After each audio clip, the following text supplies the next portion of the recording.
With your help, we can continue to fight for freedom. This is not possible without your generosity. Join our quest for the truth and our freedom and donate today.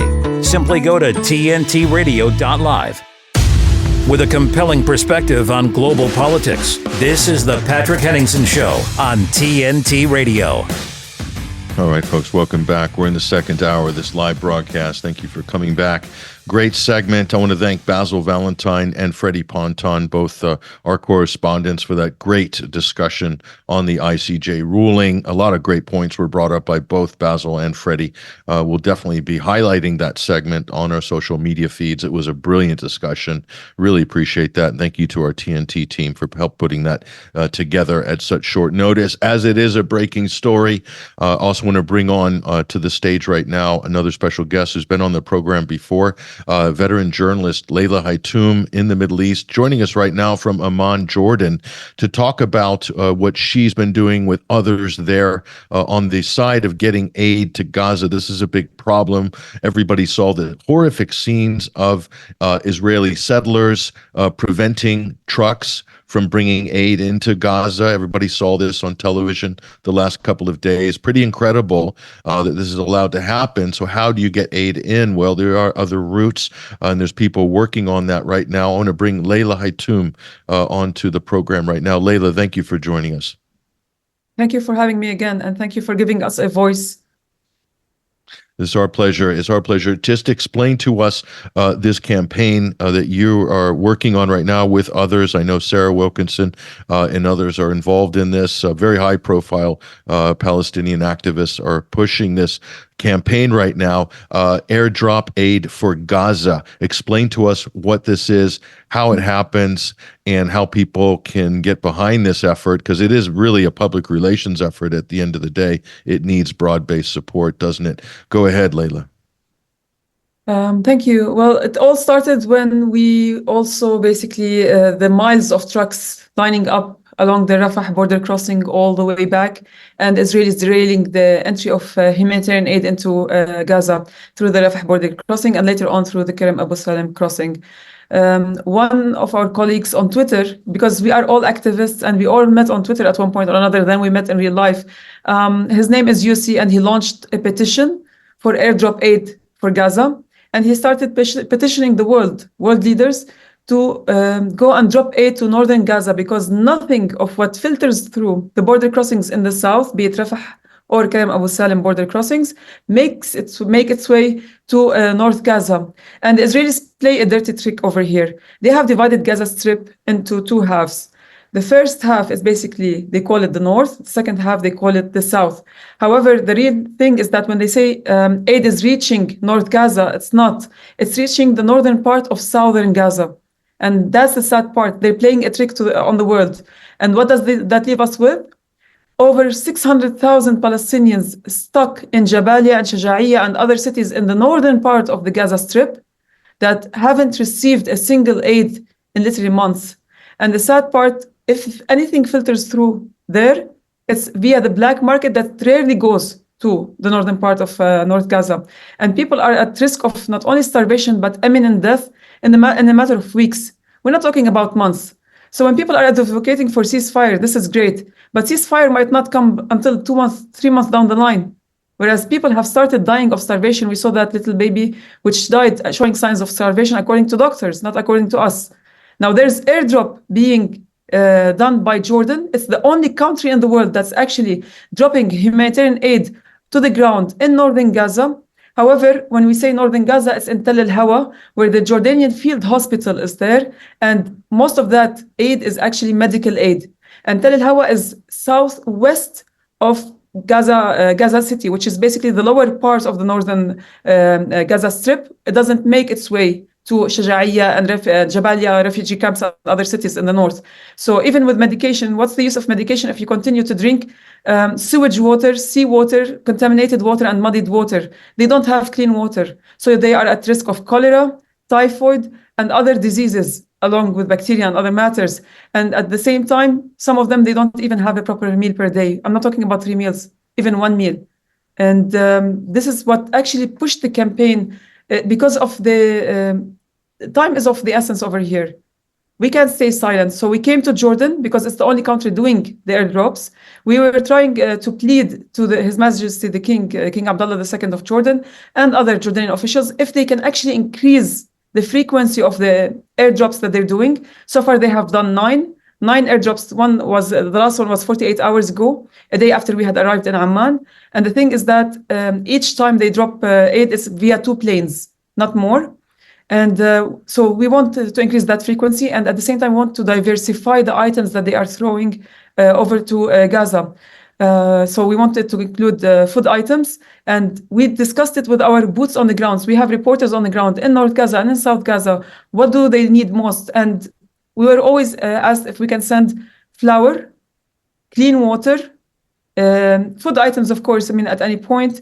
But what's most important is baby formula, because babies cannot drink flour if you mix it with water. And the fourth item was that somebody asked us for jam. And some people laughed because they thought this is a luxury, somebody's calling for jam. But then we looked into it. And actually what he was asking for is not only jam, if possible, also dates, because they need vitamin C and they need the vitamins that come from fruits. And usually when you have lower vitamin C in your body to none at all, you are at risk of diseases that can cause imminent death. Your body organs start shutting down, you lose your teeth, you lose your hair, and other things. We discussed this with the doctor syndicates in Amman yesterday, and they were they understood what we wanted at one point or another. They're going to write expert opinions, opinion pieces basically on the diseases and ailments that the Gazans are facing because of this siege and this genocide that's being enacted against them by the Israeli occupation forces. And basically we can rely on these opinion pieces. It's not really opinion pieces, it's expert pieces to tell the world exactly how these diseases happened, why they're happening, and how we can stop them. So the thing is, at one point we met with lots of officials. We met with the Minister of Information, basically now it's called the Ministry of Government Communication. We also met with the political leaders on the ground, members of the parliament at one point or another. We have scheduled meetings as well with other dignitaries and officials, activists on the ground, businessmen who are supporting the cause, and everybody's trying to chip in at one point or another. The only reason why Jordan is the only country that can actually drop aid over Gaza, it's because they do have an agreement with the Israelis when they first set the Jordanian field hospital in Tal al-Hawa, southwest of Gaza City. And in that agreement that they had a few years back, they had a loose stipulation and that the Jordanians had put foreseeing what might come. And they said they should be able to drop aid to the hospital whenever needed. They didn't specify for what. And this actually helped Jordan enact that clause and actually start sending aid. What we actually, the world should I don't know if I should say it. The world should feel ashamed at one point or another for falling short on preventing this genocide. And now it's falling short on preventing death by starvation for over 600,000 people. We're talking about near 1 million. And the world is just watching. Who would stop the U.S. from sending its planes to drop humanitarian aid? Would the Israelis basically shoot at the Americans? Would the Israelis shoot at the British? Would the Israelis shoot at the French? Would the Israelis shoot at their allies in the Arab world, from the GCC all the way to Morocco?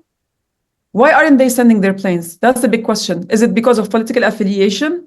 They hate Muslim Brotherhood, which supports Hamas at one point. Why don't we put our political differences aside? And then we basically start fixing the humanitarian situation. And the other part is people are celebrating with the ICJ ruling. But what does the ICJ ruling say? It says that Israel should stop those who are committing the genocide at one point or another, punish them. They shouldn't basically destroy evidence of the genocide happening. And they give them 1 month to give basically a report on what they have done so far. So they actually gave Israel a whole month to continue to kill the Palestinians, but in different conditions that doesn't constitute a genocide at one point or another. They didn't tell them at one point to stop the ceasefire and allow humanitarian aid in. They should say people are entitled to have humanitarian aid in. There's no order in that decision that was made. and people are still celebrating it. Yes, it is historic that they basically have the right to issue a ruling. Yes, it is historic in the term that it's not forced, they ordered Israel to submit a report after 1 month over what it did concerning the matter of genocide, but they did not go straight to the bull's eye and say, Israel, you are committing a genocide, stop now, stop the ceasefire, and allow that humanitarian aid to get into North Gaza. They didn't. So this cease and desist letter has not arrived, but there is still leeway on this. They still Israel must, according to this, recognize Article 2 of the Genocide Convention, which means they cannot continue to deprive or collectively punish or do anything that's going to harm the target group in question, which is the native Palestinian population. Unfortunately, this is the legal courts. It is not effective in getting anything done per se, but I think it's going to cause a situation whereby there's going to be political pressure put to bear on Israel by its allies, because now the legal wheels are in motion. But here's the thing about airdrop aid for Gaza, Leila. I mean, just the effort of trying to do what you're doing here with this effort, this is just going to highlight the absolute ridiculous situation at Rafah, where how many trucks need to come in there per day? I mean, while they say the airdrop, go ahead, Yeah. Leila. No, they need about 500, a minimum of 500 trucks per day just to sustain the people of Gaza living. Bare minimum, 500 trucks a day. Do you know how many per day comes in? 8, 7, 11. At best, over the past month, only there was 1 day or 2 days where we had over 100 trucks, 107 trucks or so. And those barely made it to South Gaza. Nothing made it to North Gaza. And even in South Gaza, not everybody got to get the aid, because you have an influx. You have 1.3 million people now living in South Gaza because the Israelis pushed everybody down there. And the remaining few, who were basically few compared to the 1.3 million, they're still living in North Gaza because they know if they leave at any point, the Israelis will never allow them to go back to their land. The Israelis will never. They're starving them on purpose. Either starve to die, that's a genocide, or starve to the point that they are pushed out of their land, and that's another Nakba. That's a second Nakba. That's ethnic cleansing of the land. And this is what the world community, including the ICJ, failed to mention. I mean, they said under Article 2, they cannot collectively go and kill people. So what would the Israelis do that's not collectively? They can go and bomb basically one neighborhood at a time and kill people over there. That's not collectively, that's a little group. But bit by bit, step by step, they will basically be cleaning up the whole of North Gaza. It's not acceptable. Well, I was actually on a large Twitter space this morning with Mario Nafal, and there was a woman named Noga who is affiliated with the Israeli government, and she was saying that why don't they condemn Egypt and Jordan for not opening their borders to allow refugees to flee into those countries, basically advocating for ethnic cleansing. That's the Israeli position, right? This has been the Israeli plan since long time ago. Netanyahu had proposed it to Hosni Mubarak at one point or another, the late Egyptian president. They have literally been saying it for the past 4 months, be it Eilert Shaked, the former justice minister of Israel, be it Itamar Ben-Gvir, be it basically the radical minister in Netanyahu's government, the ultra-radical, be it Benjamin Netanyahu himself, Gallant, everybody, they all agree on one thing: cleaning Gaza of its own people, throwing them to the next neighbor, be it Egypt or Jordan at one point, or the rest of the Arab world. And they've said it. And the world remained silent. So basically the ICJ ruling for me, it means nothing. It's just words. Unless there is an order that forces governments to act upon that, that's something else. The only good thing about that ruling is that it gave Yemen the green light to enact such a ruling by stopping anything that is related to Israel or those who support it in committing genocide or preventing humanitarian aid into coming into Gaza by any means possible. So basically, the ones who are now rogue in terms of international law are the Americans and the British for bombarding the Yemenis, who are literally just stopping Israeli-linked ships, not any other ship, from reaching basically Israeli ports until the Israelis do a ceasefire and allow humanitarian aid to reach all of the Gazans until they're fully getting medication, food, and clean water. That's a good point. So this does give Yemen a little bit of backing in terms of international law, and more broadly, though, the other important thing, Leila, that this ruling does is it kind of it sort of formalizes a consensus in the international community, and the consensus was before was, well, some of us aren't sure, some of us are against it, others are supporting Israel. Overwhelming consensus. I mean, it wasn't like it was a close decision. They've been very clear on the voting. So even the Israeli judge had to vote against Israel on some of these counts because they're blatantly obvious violations of international humanitarian law. So I think, as you said, Leila, for people like Yemen who have stepped up in defense of the Palestinians, it's going to provide them with a little bit of backing on this from a moral position, from an international law position, from a historic position.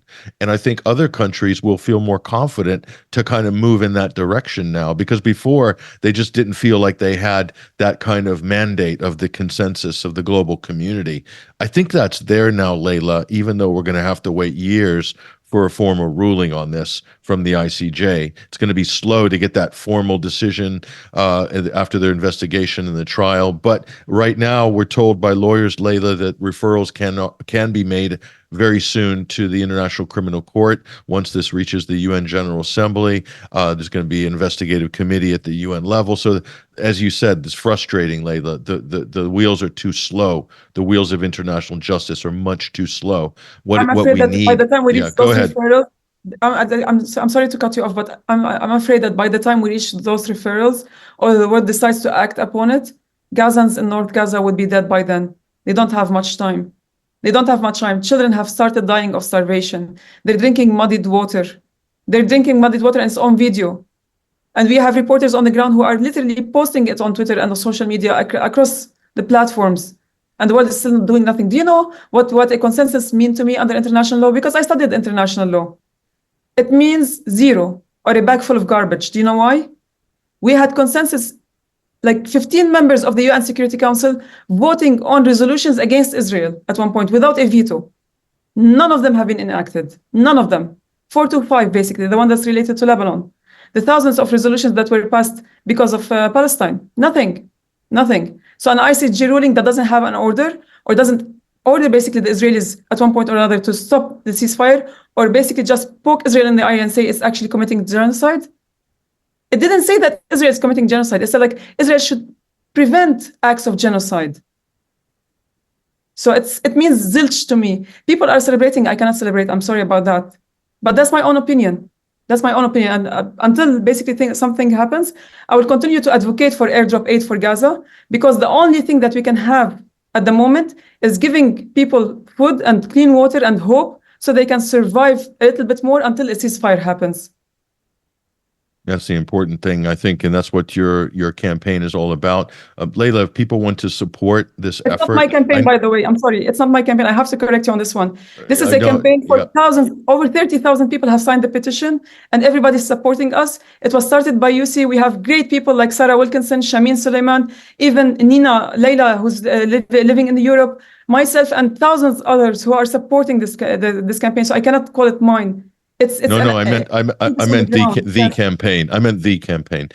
So if people want to support the campaign, how can they do that? I know you have a petition that you're collecting signatures for to show the overwhelming support for this, but where can people find that petition? That petition is found online on Change website. We share it every single day on our Twitter handles. That's one thing. Unfortunately, some countries have opted to block that website, and I'm not ashamed to basically name them online. GCC states they need to basically review their decisions when it comes to humanitarian aid. They shouldn't be putting political matters before humanitarian needs. And I don't know why they blocked this website. They claim that it's dangerous to actually browse. Everybody had signed this petition at one point. In less than 2 days, we had over 20,000 people signing it. Now we're approaching the 35,000 mark. Yesterday, we crossed the 15,000 mark, and then we crossed again the 25,000 mark. Now we're approaching 35,000 mark in less than 48 hours. That shows you how much it's gathering, not only momentum, but people believe that we should give people of Gaza, North Gaza especially, enough time by sending them food so they can actually outlast this genocide and a ceasefire happens. Because if a ceasefire happens and nobody's still alive, what's the use of it? What's the use? Jordan has promised at one point or another through the Minister of Government Communications, he said that they will continue with the airdrop. But we also want more people to actually take part in that or collaborate with the Jordanians, help the Jordanians with the airdrops. The Western world has always spoken about humanity and human rights. But when push came to shove, they did nothing. They did nothing. Where are they? And then some people say like, Egypt is falling short and helping out, or for example, Jordan or somebody else. But show me one European state that actually helped the Palestinians throughout all this matter. I can name you Arab countries who did something. They fell short, but they still did something. Oman closed its own airspace in the face of Israeli commercial flights, and they had to fly 3 hours extra, if not more, to go to Asia. You had countries stopping Israeli-linked ships from docking into their ports, be it in Asia or in the Arab world. You have complete boycott. Saudi Arabia stopped negotiating with the Americans over possible normalizing ties with the Israelis. What did the Western world do until now? Nothing. So let them basically poke me in the eye and go basically drop aid over northern Gaza. I would love to see them do that. They only support the criminals. They're supporting the genocide. They're supporting Israel and enabling it by being silent or sending it arms to continue to kill the Palestinians. So for me, this is all a farce. This is all a joke. So you're saying that there is scope for if a country, let's take France, for instance, or even the UK, who do close military operations with the Kingdom of Jordan, United States do as well, they could get involved in assisting and expanding the aid coming by airdrop from Jordan. I mean, that door's open, isn't it, theoretically, Leila? Yeah, 100%. I mean, we do understand that the aid that comes from Jordan, also the Israelis have to approve what's on the plane at one point or another. It gets searched. They have banned insulin pens for children. I don't know why.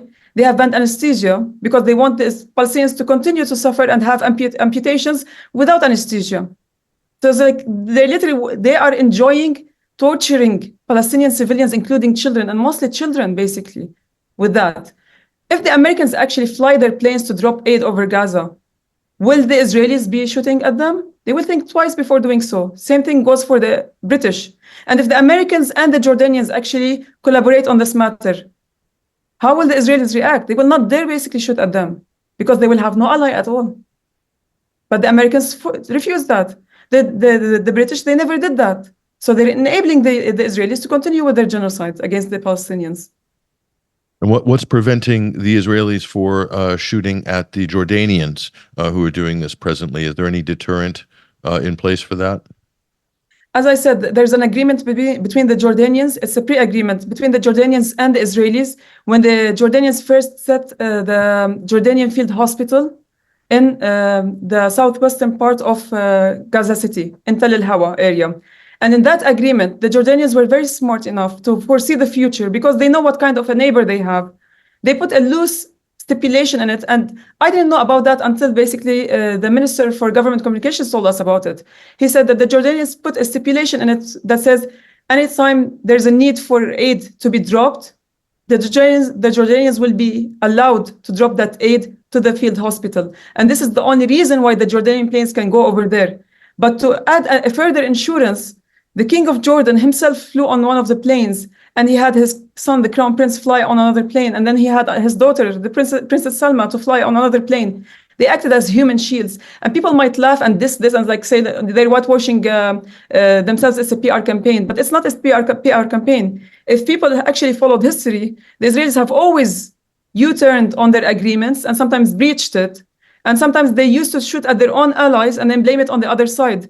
Who shot at the USS Liberty back in 1967? The Israelis literally shot at an American Navy ship, and the communications that lasted for hours proved that the Israelis knew that they were shooting at an American ship and vice versa. So what bans or prohibits the Israelis from actually shooting at an aid-laden plane? The presence of a royalty on it, because that means an act of war. If you kill the king or the crown prince or the king's daughter at any point, that's a big thing. And I've discussed this on spaces with other people. And some people are like, no, it's not going to happen. They will not shoot it. But the history of Israel is filled with treachery. It's filled with betrayals. It's filled with U-turning on agreements or canceling agreements or breaking them and shooting at allies. So the only deterrence is basically having a royal acting as a human shield to basically protect the cargo. And medical aid, no matter how small it is that's being sent, or how sometimes it's insignificant to certain cases down on the ground, yet something is better than nothing. A little something is better than nothing. And I might add that they could also, someone could shoot from the Israeli military could shoot at the plane and then blame it on Hamas. I wouldn't put that past. I wouldn't put that past them either. I mean, let's just be realistic. And as you said, you pointed out a couple of good examples historically where false flags have taken place, where Israel has been involved in deception against its allies, even the United States. So those are important things to note. Listen, Leila Hatoum, airdrop aid for Gaza. That's the campaign. Find it, everybody. There's a petition to sign if you want to support this. If you want more information, it's on X, Twitter, and there's a number of accounts we mentioned you can follow as well. We'll try to drop those in the chat room at TNT here. Leila Hatoum, investigative journalist from Amman, Jordan. Thank you for joining us. Thank you. There she goes, ladies and gentlemen. Let's take a break right now, though. We'll go to our intrepid legal correspondent in New York City, Matthew Russell Lee, for comments on the ICJ case. Also, the Trump trials that are in session right now in New York, in D.C. We'll get all that and more on the other side. I'm Patrick Henningsen, your host. Stay with us. We'll be right back.